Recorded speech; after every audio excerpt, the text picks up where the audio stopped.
1950년 6월 25일 한국 전쟁으로 일어난 한 사건입니다. 한국 전쟁 당시 남북 진영은 이데올로기, 즉 이념의 대립이 있었는데요. 어느 편에 설 것인가에 따라 죽고 죽이는 관계가 지속되었습니다. 그러던 어느 날 어떤 마을에 군인이 습격을 하게 되는데요. 당시 민간은 어느 편도 쉽게 들 수 없는 때였습니다. 하룻밤 사이에 전쟁의 우세가 바뀌는 경우가 허다했기 때문이었는데요. 쉽사리 편을 들면 자칫 잘못하다 자신의 목숨뿐 아니라 가족 그리고 마을의 목숨을 잃을 수 있는 상황이었습니다. 그런 상황에서 한 군인이 주민들을 향해 총구를 겨누며 어느 편이냐고 묻게 되는데요.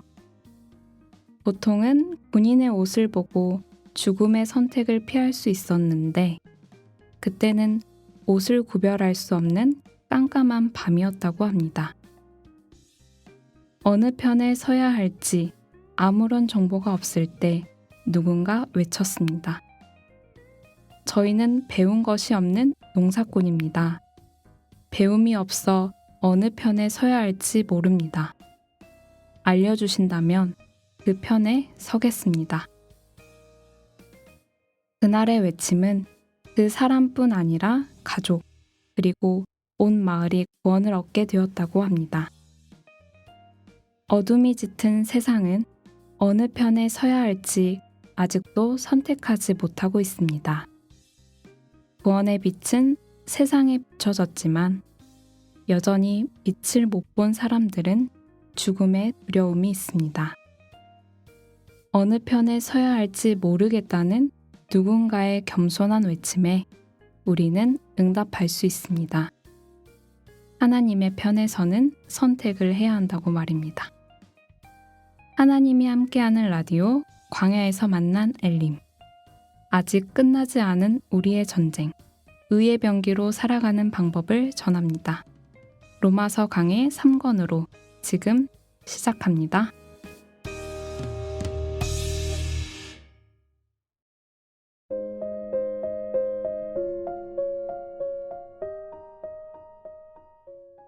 신앙서적 엘림이 대신 읽어드립니다.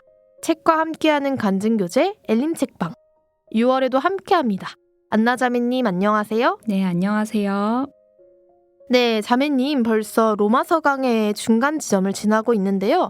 어떻게 읽고 계신가요? 네, 로마서를 좀 읽고 있는데 뭔가 친숙하다는 느낌이 계속 들어요. 말씀을 들으면서 목사님이 로마서 몇 장 찾겠습니다. 이렇게 하면 괜히 반갑고 또 어떤 말씀을 하실까? 무엇을 얻어서 성도님들과 나눌 수 있을까? 이런 생각으로 좀 더 귀를 더 기울이게 되는 것 같습니다. 그렇죠. 자매님 이번에 로마서 중간까지 온 만큼 혹시 잊어버렸을지도 모르는 지난 내용들을 가볍게 언급하고 시작하면 좋을 것 같습니다. 12페이지에 정리가 잘 되어 있던데 요약해서 설명 부탁드려요.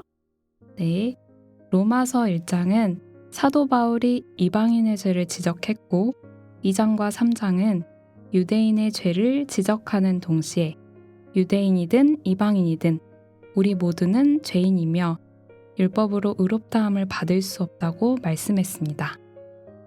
3장 중간부터 4장까지는 믿음으로 의롭다함을 받는다는 내용이고 5장은 아담 안에서 모든 사람이 죄인 되었고 하나님의 심판 아래 있었지만 5장은 아담 안에서 모든 사람이 죄인이 되었고 하나님의 심판 아래 있었지만 예수님을 통해 의롭다함을 받아서 하나님의 생명에 들어갈 수 있다는 내용이었습니다. 네, 감사합니다. 이제 이어서 6, 7, 8장으로 계속 전진해야 하는데요. 6장, 7장, 8장은 구원받은 그리스도인으로서의 합당한 삶을 아주 구체적으로 교훈하고 있다고 합니다. 어떤 내용인지 본격적으로 로마서 강의 3권, 죄의 법과 성령의 법, 안나 자매님의 책 한 조각부터 들어보겠습니다.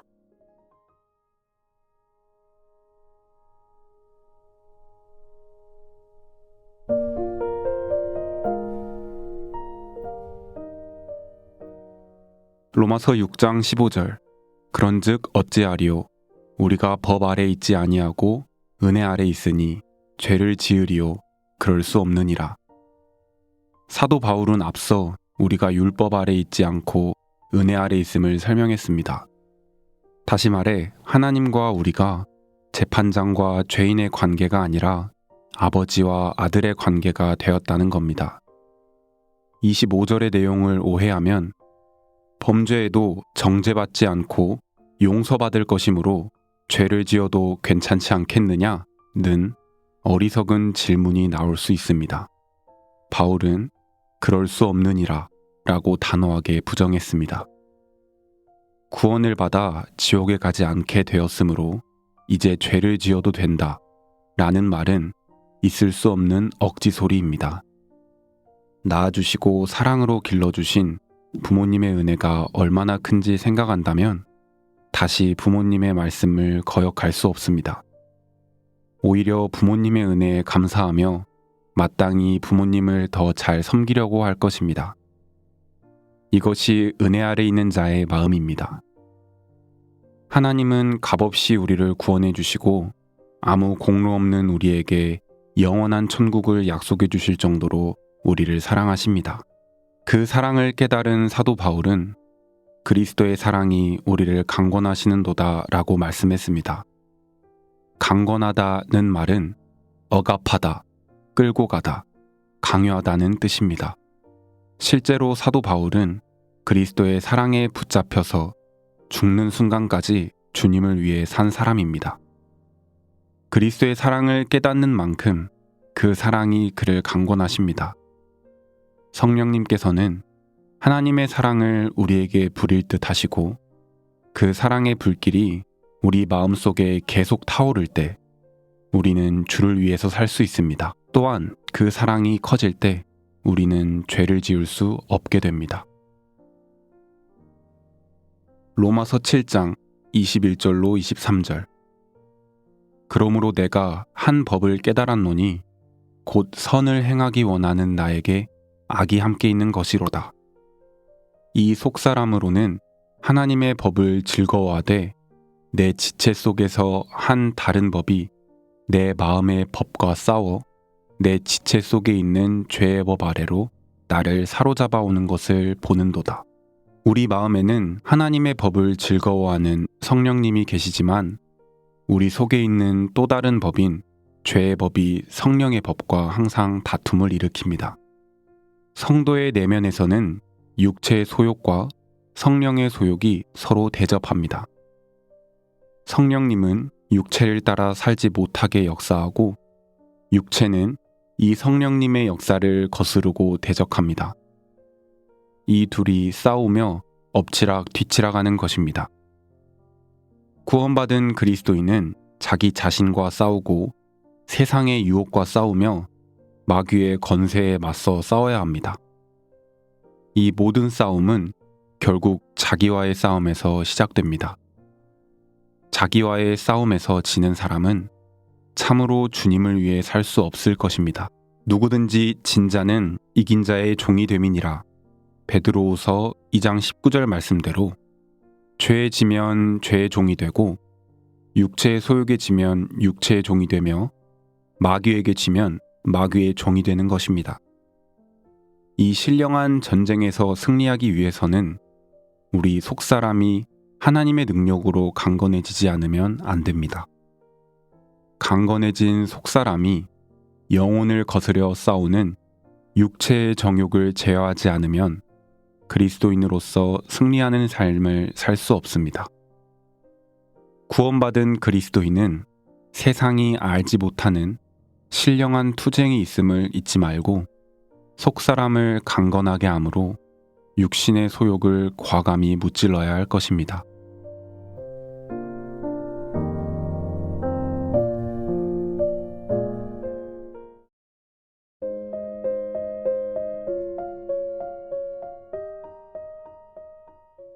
안나자매님의 책 한 조각 들어봤는데요.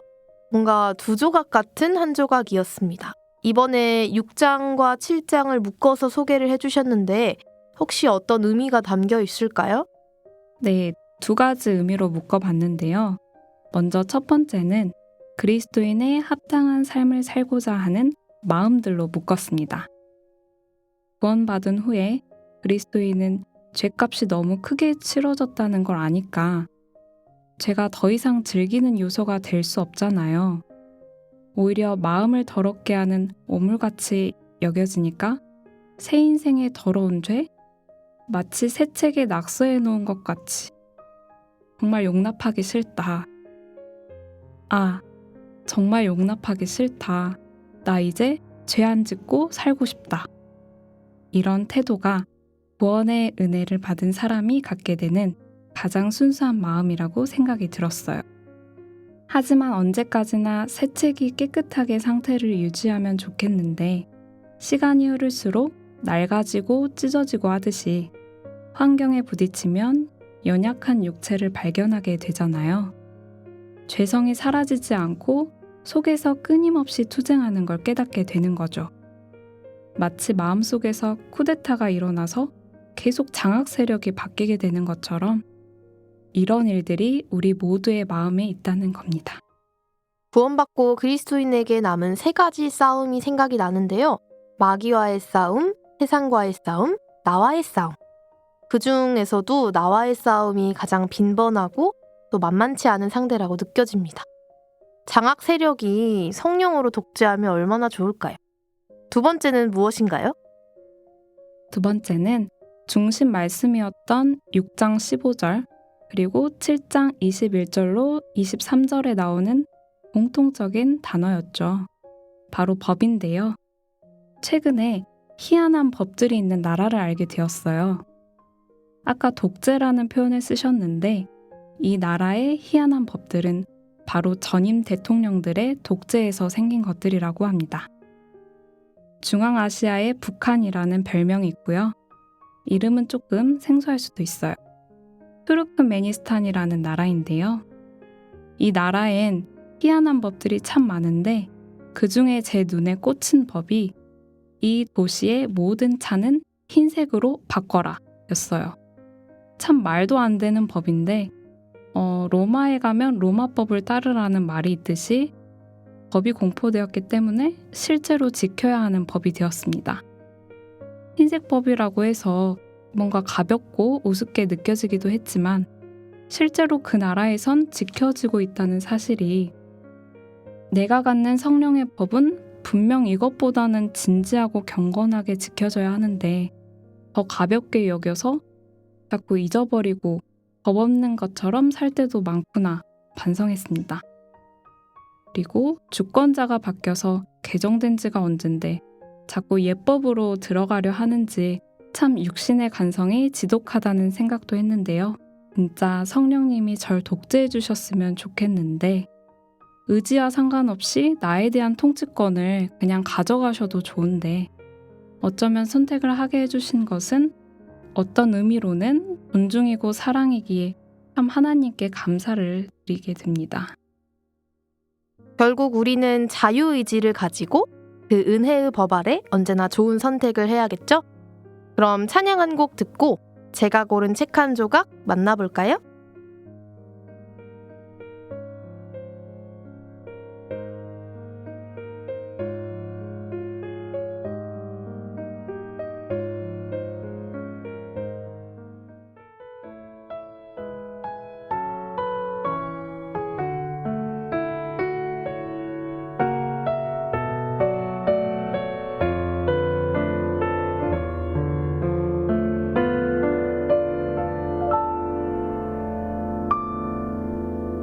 오늘도 나는 쉽게 흔들리고 작은 일에도 마음은 무너지고 감사하기보다는 걱정이 앞서는 나는 아직도 어린아이 같죠. 나를 볼 때면 너무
로마서 8장 2절.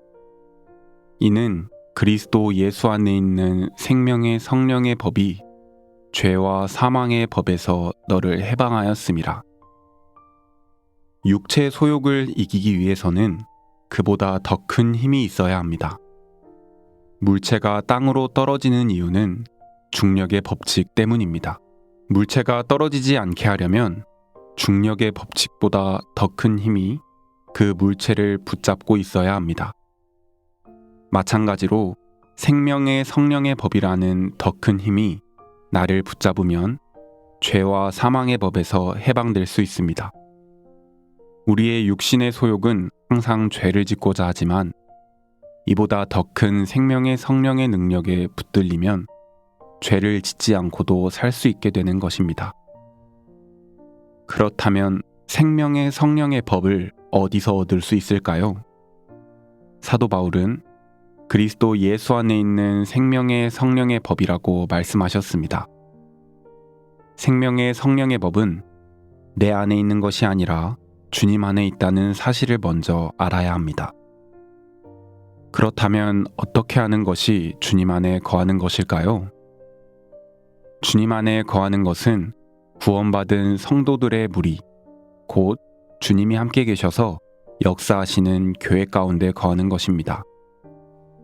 지구로 회항하는 우주선이 지구의 인력권에서 이탈하면 우주의 미아가 된다고 합니다. 그러나 지구의 인력권 내로 일단 들어오면 우주선 자체의 추진력은 떨어져도 중력에 의해 지구 안으로 진입할 수 있습니다. 이처럼 교회 안에는 생명의 성령의 힘이 있습니다. 그리스도인이 주님의 몸된 교회 안에 머물러 있으면 그 안에서 역사하는 힘이 그가 육신을 따라 살지 않도록, 세상으로 나가지 않도록 붙잡아 줍니다. 성도들은 교제 안에서 지속적으로 말씀을 공급받습니다.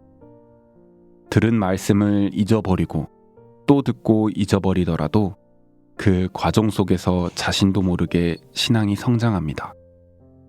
마치 콩나물 시루에 물을 주면 물이 모두 아래로 다 빠져버리는 듯이 보이지만 어느새 콩나물이 무럭무럭 자라는 것처럼 말입니다. 구원받은 그리스도인이 교제 안에 있으면 자신도 모르게 어느새 변화되어 있습니다.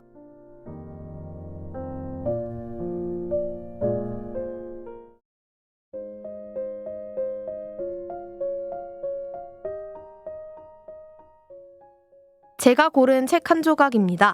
이 부분을 읽으면서 이효한 목사님께서 비유하신 우주선 자체의 추진력은 떨어져도 그 추진력 떨어지는 우주선이 바로 저라는 생각이 들었습니다. 연료가 바닥나고 있는 우주선이요. 구원을 받고 처음 출발을 했을 때는 연료가 가득 찬 채로 출발을 했었거든요. 그때는 정말 아무것도 모르고 제 힘으로 교제에 나가고 봉사를 하고 또 전도를 한다고 생각을 했던 것 같습니다. 물론 하나님이 도와주신다는 것에 감사하며 지냈지만 제 자체적인 연료가 빵빵하게 차 있었기 때문에 내 힘으로 붙들고 있는 것들이 좀 많이 있었습니다. 체력적으로도 그렇고요. 그런데 사실 요즘은 많이 소진된 채로 살고 있다고 생각이 들거든요. 그러다 보니까 교회 일정이 끊임없이 이어지는 때에는요. 정말 부끄럽지만 순간 진짜 피곤하다. 오늘만 쉬고 싶다. 이런 생각을 하거든요. 이제 제 힘이 딸리니까 그런 생각이 드는 거예요. 근데 정말 반전인 것은 그런 상태로 말씀을 듣고 또 봉사를 하고 교제를 하고 오면요. 간당간당했던 그 연료가 조금씩 충전이 되어 다시 일어서게 되는 것을 느끼곤 합니다. 그러다 보니 정말 내가 교회 안에라도 거하고 있기 때문에 세상으로 나가지 않고 붙들려 있는 거구나 하는 것을 실감하게 되는데요. 내가 교제에 떨어지지 않고 겨우라도 붙어 있는 것이 결국은 하나님이 공급해 주시는 힘으로 되어지는 것이구나 하고 많이 느끼고 있습니다. 네, 교회가 신앙의 인력권이 되는 울타리가 되어지네요. 자칫 잘못하다가 세상을 떠도는 미아가 되면 안 되니까 교회 밖은 위험하다는 인지가 중요하다는 생각이 듭니다. 근데 스스로가 추진력이 떨어지는 우주선이라니 조금 짠하게 느껴지는데요. 혹시 엘림에서도 많이 소진되었을까요? 이게 좀 오해의 소지가 있는데요. 저만 봉사하는 것도 아닌데 그건 아니고요. 그러니까 소진시키는 양은 그대로인데 충전되는 양이 적어졌기 때문에 그런 것 같아요. 그러니까 봉사도 하고 직장 생활도 하고 매일 신경 쓸 것은 많은데 저를 충전시킬 말씀과 기도가 부족한 거죠. 언제나 수입이 중요하다고 생각하거든요. 수입이 지출보다 많으면 괜찮잖아요.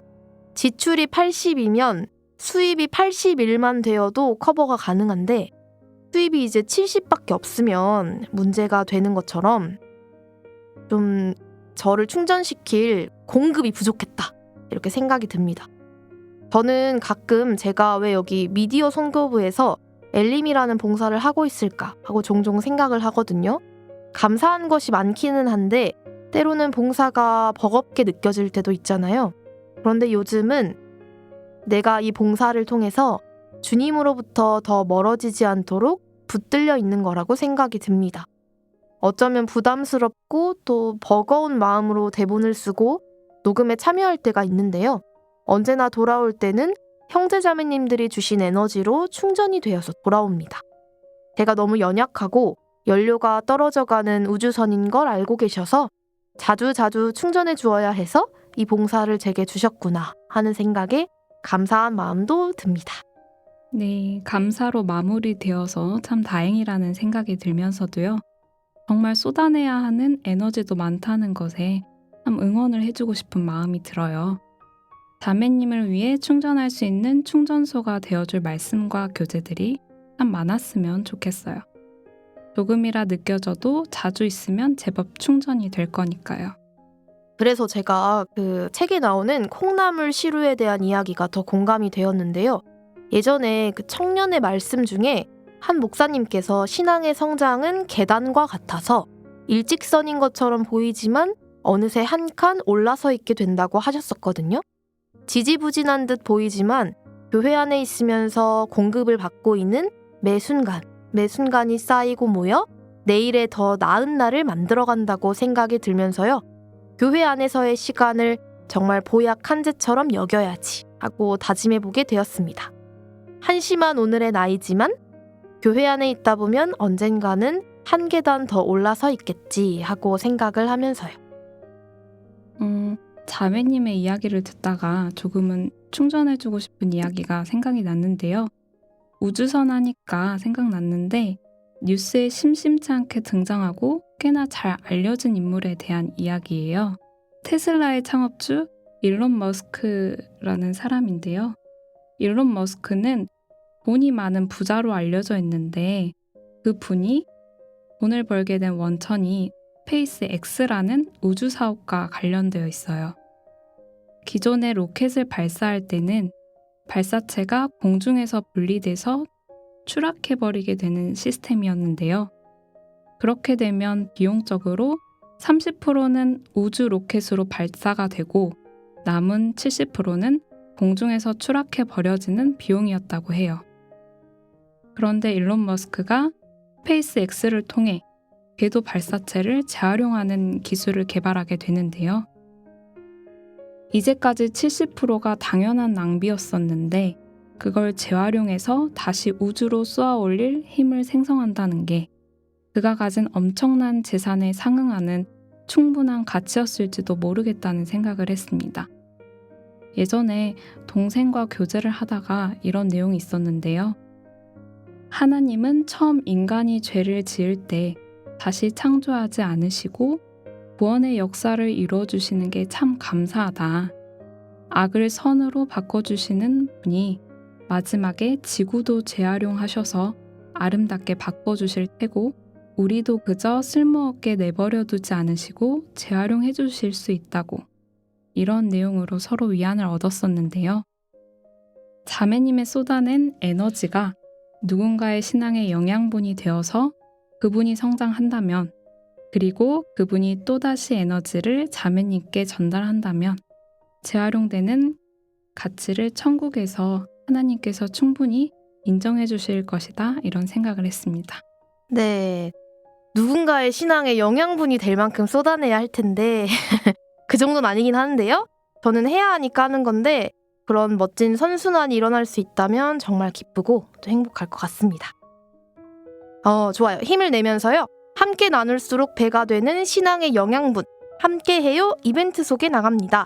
로마서 강의 3권에 해당하는 로마서 6, 7, 8장까지에 대한 형제자매님들의 생각이나 느낌 그 무엇이라도 보내주시면 추첨을 통해 교회식권 무려 4장 증정해 드립니다. 마음에 드는 성경 구절이나 저희 방송을 듣고 공감되었던 부분을 보내주셔도 되고요. 책을 가지고 계신 분들이라면 읽고 좋았던 부분을 발췌해 주셔도 됩니다. 무엇이든지 좋습니다. 카카오톡에 올라온 링크에서 엘림 책방 참여하러 가기를 클릭하시거나 교회 홈페이지 게시물 안에 링크를 클릭하셔서 참여하실 수 있습니다. 많은 참여를 기대하며 찬양 내 영혼은 안전합니다. 듣고 마치겠습니다.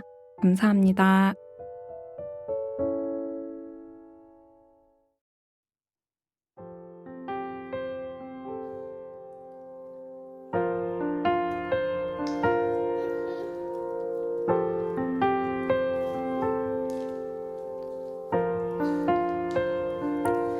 내 아버지 그 품 안에서 내 영혼은 안전합니다. 주 손길로 내 삶을 안으시니 그 평강이 나를 덮습니다. 내 아버지 그 품 안에서 내 영혼은 안전합니다. 주 손길로 내 삶을 안으시니 그 평강이 나를 덮습니다. 나 비록 넘어지며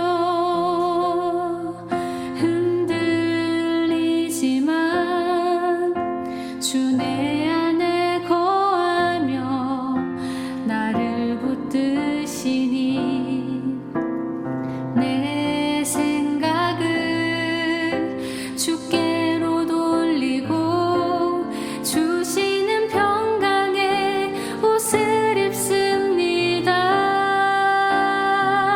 주 약속 안에서 내 영혼 평안해. 내 뜻보다 크신 주님의 계획 나 신뢰해. 두려움 다 내려놓고 주님만 의지해. 주 안에서 내 영혼 안전합니다.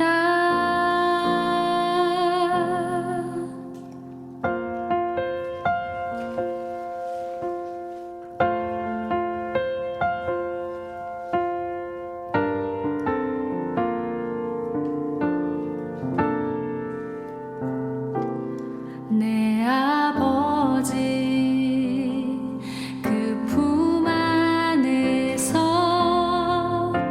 내 영혼은 안전합니다.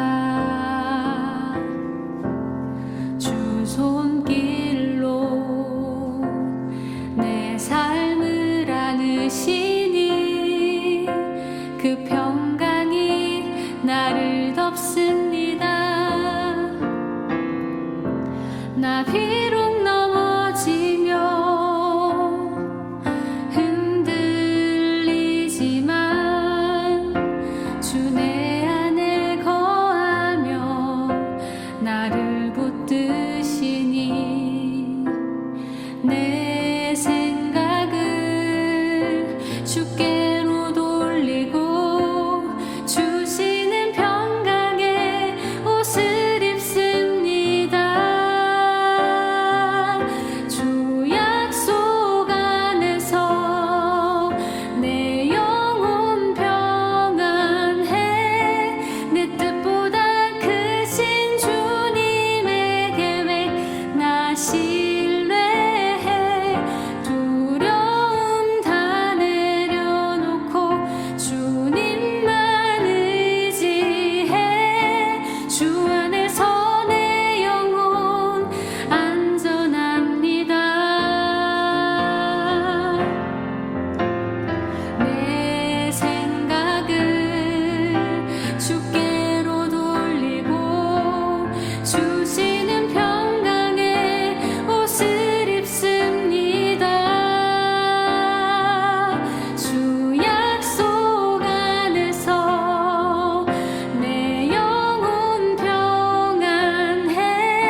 한 아버지가 있습니다.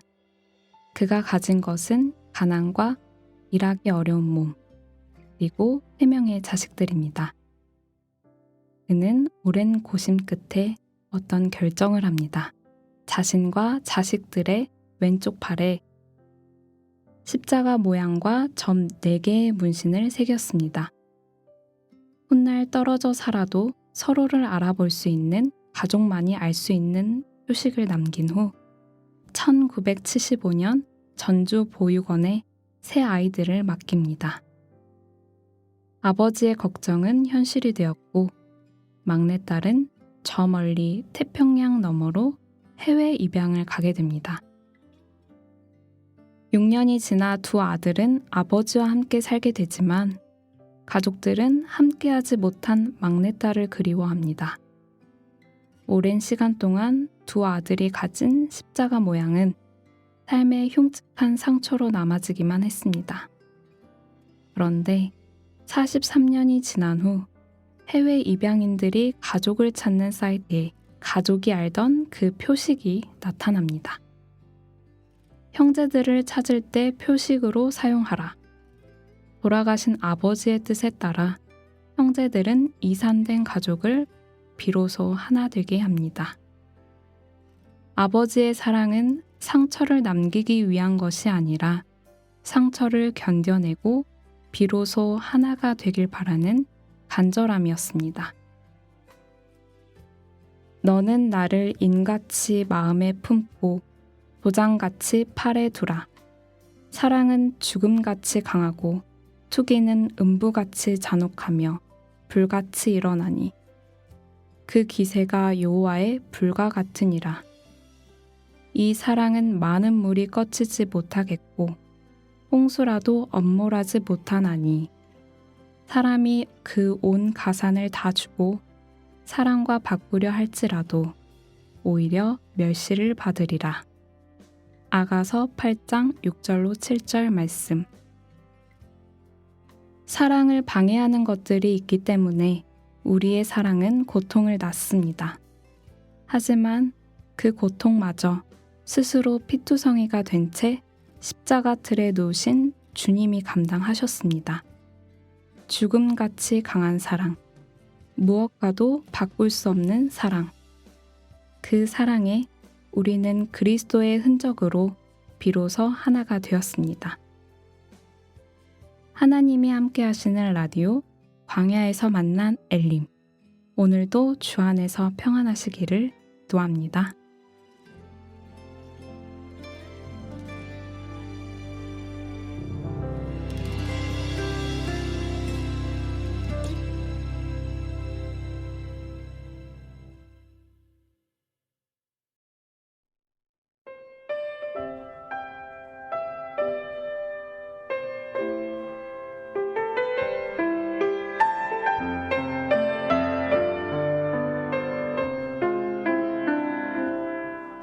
오직 주님만을 기다립니다.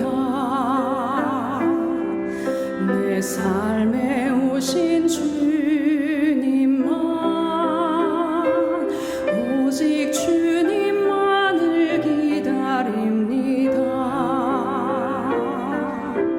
다시 오실 주님만, 오직 주님만을 기다립니다. 내 삶에 오신 주님만,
없는